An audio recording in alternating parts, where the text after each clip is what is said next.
All rise. Court is now in session. The Honorable Soul Pine is now presiding. Put all your cell phones off. No chewing gum. Shut the fuck up. Fuck up. No honor amongst thieves. I'm in a crowded room full of smoke. I got my hand on my wallet, the other on my gun, and my eyes is on the dope. My eyes is on the dope. I heard you looking for me, yeah. Saying I'm a fugitive. I'd rather be free, yeah.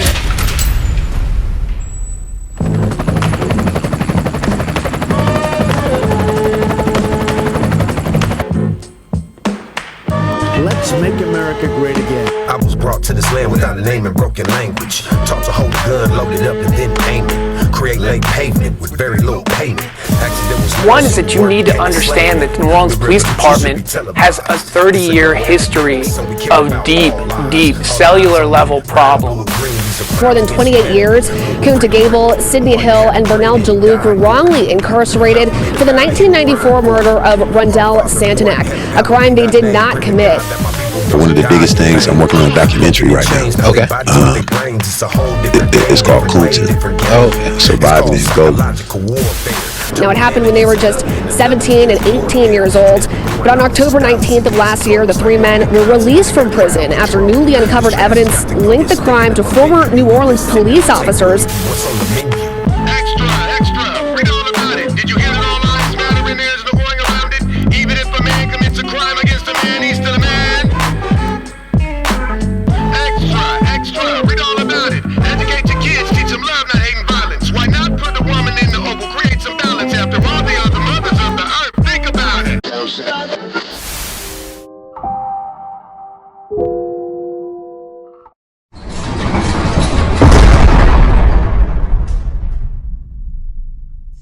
What's happening, Charles? Mr. Daniels, what it do? What's happening, man? Third Ward. What's happening, Wardy? From the streets to the pen. What's happening? What it do, baby? Who that nation, man? What it do? Don't put it up. That's what I'm talking about. Yeah. Anchor love, man. I ain't mad at y'all, man. Hey, I was just telling my partner. Hey, man, Mr. Charles, Third Ward, man. I accidentally looked over your paperwork yesterday, and the one thing that stood out to me was 149 years, and this man only had a petty theft charge. Man, you kind of shit on his record. So from the streets to the pen, man, let's dive right into that. Where did the from the streets to the pen motto, that lane, that way of life, where did that start? Where did you guys create that at? Okay, before I let him jump in, okay, he definitely is one of the guys that's gonna always be able to correlate to the term streets to the pen, as far as I'm concerned. Time out. Look at that right there. You see that right there? I got one of the homies calling right now, bro. That's all they do. That's all we do. You hear me, bro? Got one of the homies calling right now. I got to put him on hold. No, don't put him on hold. Press that shit. I'll pay for it. We got him. Put him on. But anyway, yeah. That's how serious that shit is. Now press it. Push that bitch. We need it. We gonna get him in there. Whoever that is, let him know we in there. Now check. I'm gonna get this to you why the streets to the pen narrative took place.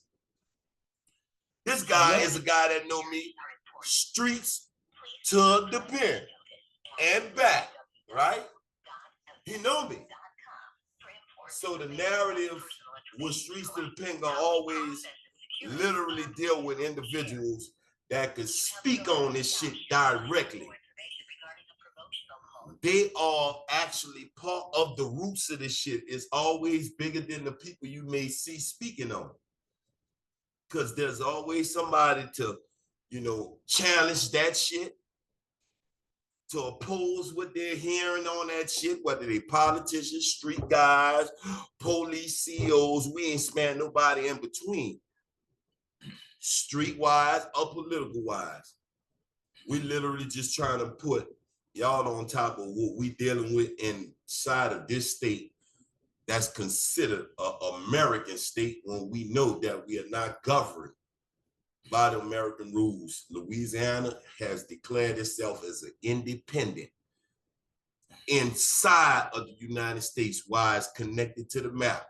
If you feel that I'm speaking out of fucking tone, all you have to do is look at the laws, and the laws will show you.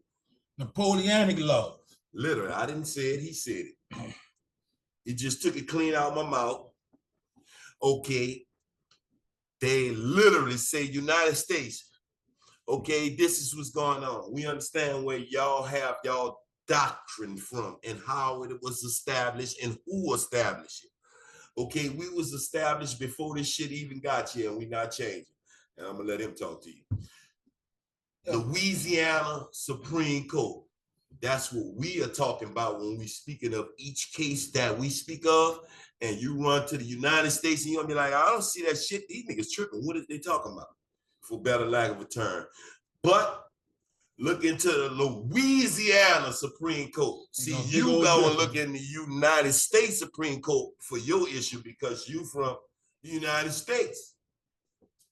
I'm only from the United States connected on the map. Because it's on your map. That's right. Because you visually see Louisiana connected to this shit on the map. But when you go to the law, move it back. I'm not in the United States. I'm handled like I'm from Cuba. I'm treated like I'm from where I'm Mexico. Mexico, Africa, Asia, any one of them countries that you see that the United States don't literally represent or respect. I'm one of them individuals that's caught in that narrative.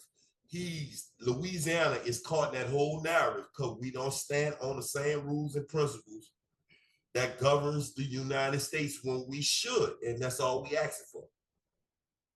That's all we asking for. That's all these EPs is about, is for us to be treated like United States citizens. Fuck everything else we saying. Just look into Louisiana law and ask, why is we connected to the United States? Why are we inside all dialogue and propaganda as being a part of the United States, but we don't follow the rules? When United States Supreme Court say, this is final, this is what I say. They're still not gonna follow. Louisiana Supreme Court. I'm not talking about the second state or the other state or the twin state. We're not gonna go into cases into Georgia, Texas, the next door neighbor states, Mississippi, none of them. We gonna say, no, we in Louisiana, you got it fucked up. You see that same energy, that same attitude from every individual that live here, from our artists, and you can start from Fats Domino. You go back to Louis Armstrong, they gonna always tell you, no, bro, I got something different going on. And they tell you about walking through fucking New Orleans. They let you be like, man, what the fuck are you talking about New Orleans? You know where I'm from? But you steady hear these guys tell you New Orleans. You be like, man, you're from the poorest state in the fucking world. Why should I be interested? You're at the very bottom of every fucking thing. Why should we be interested in New Orleans? This is the melting pot, baby. This is the gumbo pot. This is where everything starts that you don't believe in, that you don't want to believe in.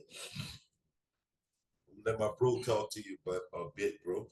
Yeah, basically, but that's what that's what we fighting against right now. You know that that thing they call the 10-2. They got 1,500 brothers right now in Angola right now on that plantation, on that slave plantation right now.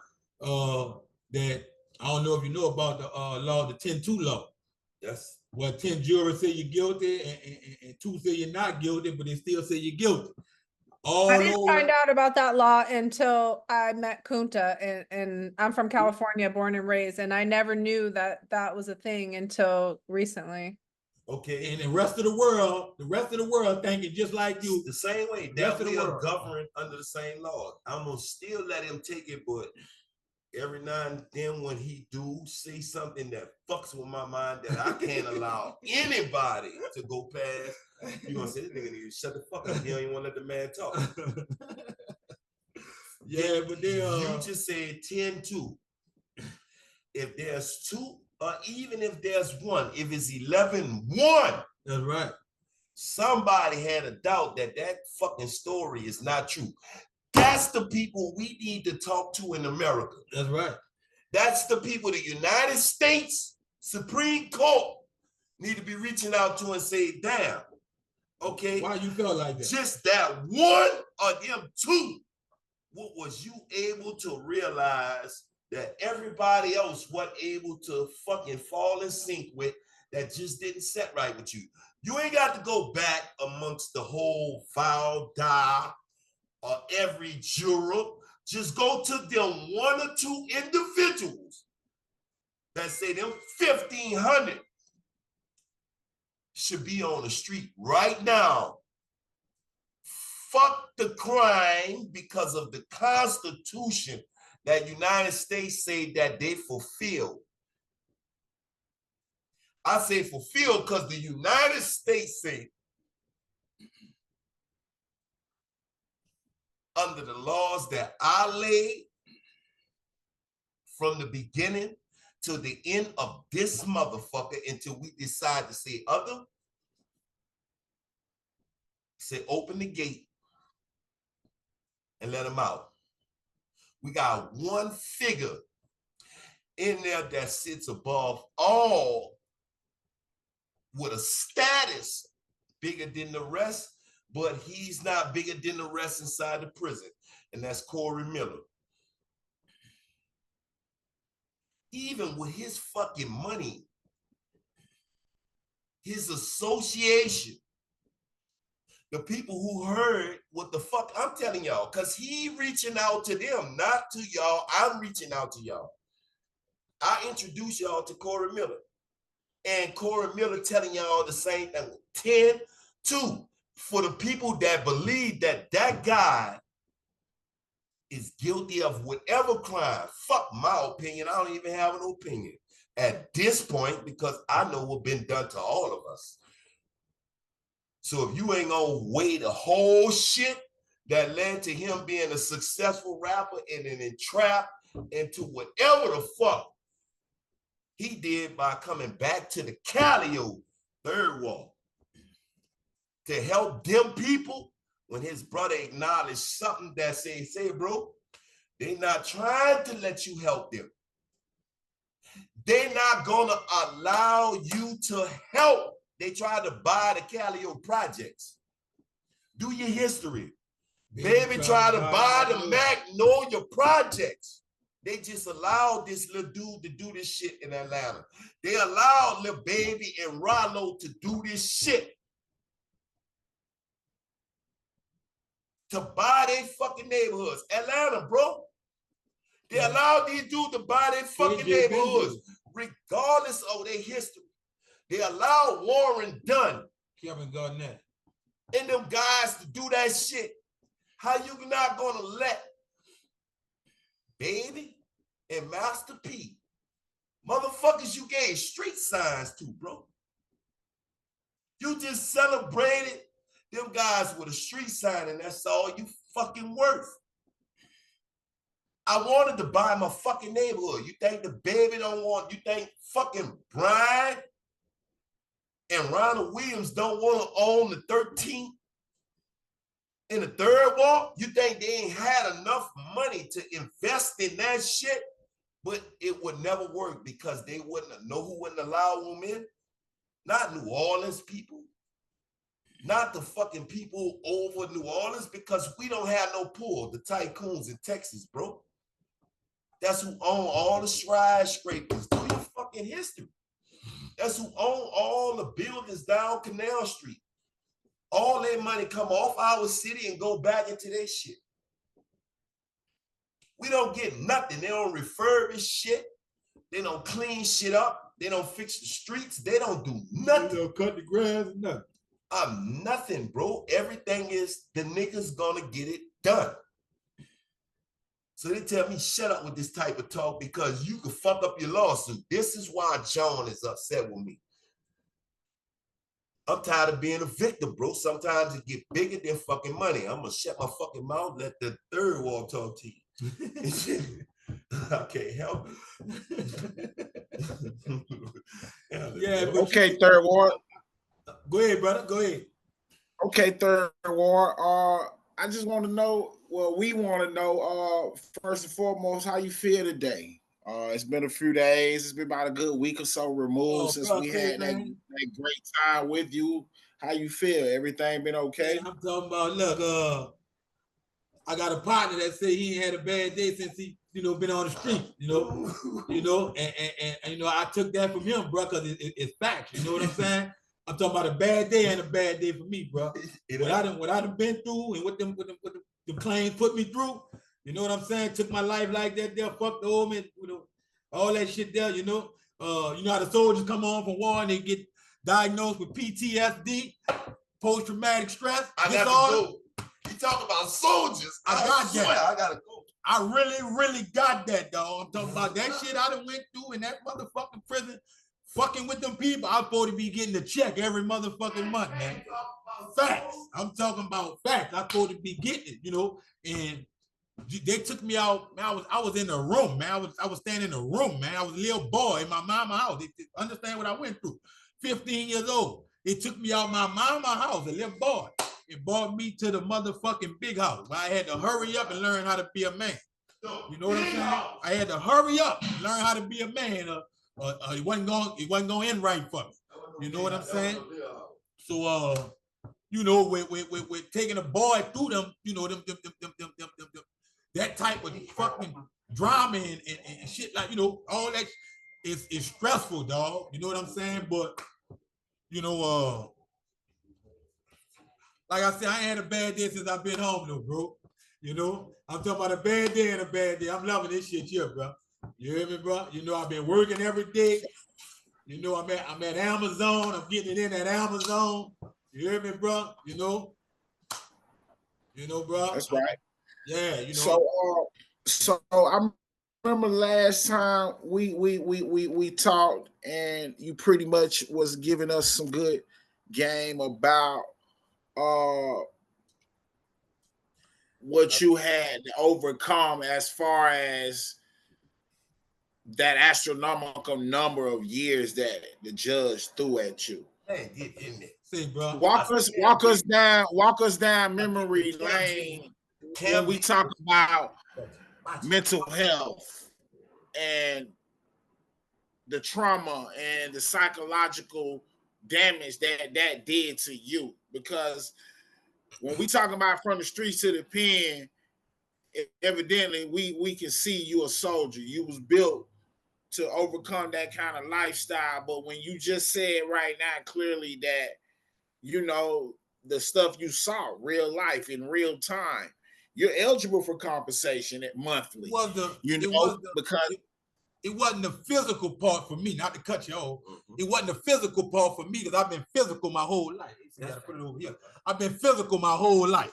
So the physical part, the fighting, whatever a nigga want to do, I'm going to do it. That's just how I was brought up. You know what I'm saying? I'm going to do it. However it turned out, whether I'm losing end or the winning end, none of that don't matter. You know what I'm saying? As long as I show up to the fight. You know what I'm saying? So that part, that ain't never been nothing. It was the mental part. Now I'm going to give you some of the mental shit they put me through that fuck with my mind. They got me with this PTSD shit. Now, when I first arrived on the plantation, I was 16. I made my 16th birthday in the parish. I was 16 years old. Boom. Probably like 6 months later, I got convicted. Time, boom. I'm on the plantation now. 1996. I'm on the plantation. Back to that episode what I was telling you about before we clicked out. They had me in that cell. They were telling me they couldn't let me out that cell until I make 18. So I'm in this cell, but I'm where I'm at, where they got me at in this part of this prison right here. This is where the guys, they label these guys as animals. They're scared of population. They don't want to come out and do the thing with these here or with this here or none of that there. So they hide in the cell And what they do, when they come out, you get an hour on the hallway, 45 minutes on the hallway, and you get 15 minutes to take a shower. Boom. So all in all, it's a whole hour. The rest, you're 23 and 1 is what they call it. So boom. So they got it on a tier with animals. I don't know this here, my first day up here. So once that morning hit, they can come on the hallway, pull up in front of my cell, checking me who I'm here, you know, pop, let the nigga know who I'm here, pop. Come back in front of my cell. I never saw this nigga day in my life. Nigga, I ain't been in penitentiary 24 hours yet. With a cup of shit, nigga. Poo-poo, doo-doo in his hand. Throw it in my cell. I'm talking about throw it in there. I don't know this nigga from a can of paint. Throw it in my cell and told me clean it up. I said clean it up. I made it. Nigga, if you don't clean it up, you're a rat. Picture that shit. I said, nigga, you throw it in here, you must be rat. You know the people gonna smell it. What the fuck you talking about? Because I'm not gonna clean it up. I don't give a fuck what you say. But this is the type of shit they put me. I'm 16 years old now. Don't forget that. So niggas that know me off the street, know I'm G'd up, soldier down. Nigga like Chuck, hold up, bitch. I know you don't know how it go. You gotta clean that up, man. That's ratting if you. I said, hey man, check this out. Never clean it up. I'm not cleaning nothing up, nigga. Everybody that I know, nigga know me, nigga know I ain't no motherfucking rat. I'm not about to clean no shit up. I ain't gonna clean my shit up.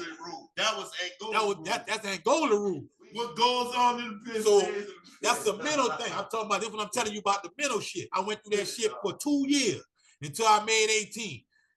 And when I made 18, I think I was 17, like probably like 2-3 months from my 18th birthday, they got something they call a board. They hold every 3 months. They come hold a board on you to see if you're ready to go in population. Classification board. There you go.